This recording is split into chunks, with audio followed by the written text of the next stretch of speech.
Today we're going to be doing a series of videos. The first one here is the Model JN, and it's going to cover all the various aspects of the machine, the basic, what the different parts are and what their function is and how they're used. So this is the Model JN semi-automatic dough divider and rounder. This is the operating handle. The operating handle is used primarily in the pressing portion of the dough, which we'll get into later, and also the cutting. The next function on the machine in the operation is called the trip lever. The trip lever is used for releasing the cutting knives to cut the dough into the individual pieces before the rounding process takes place. And the lever on the left-hand side is called the rounding lever. This lever, when the machine is turned on, activates the rounding motion to actually round the pieces. Up on front here we have canopies.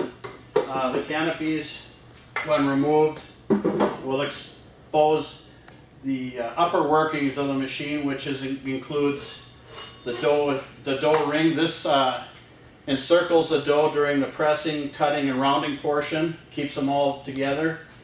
The trip lever, of course, releases the cutting knives. This is called the dough pallet. The dough that's going to be divided and rounded is placed onto the dough pallet before it's placed into the machine. And lastly, we have what's called the stop rod. The stop rod's function is to adjust the size of the pocket that the dough ball will have during the rounding process and actually apply some down pressure on it so that during the rounding process it's going to work like your hand on top and keep pressure on it so that the pieces will pick up and round in a period of time. This is one of the main adjustments that has to be made depending on the amount of dough that's placed in here. The adjustment is simply made by loosening a lock nut, and you can turn it down for a smaller product and raise it up for larger product.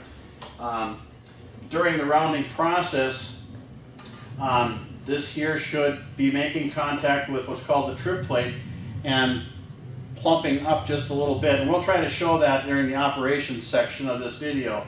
But anyhow, operating handle, trip lever, rounding lever, dough pallet, ring, and stop rod. That's the basic. Oh, and then your on-off switch is over here. This is just a simple toggle switch that turns the machine on and off.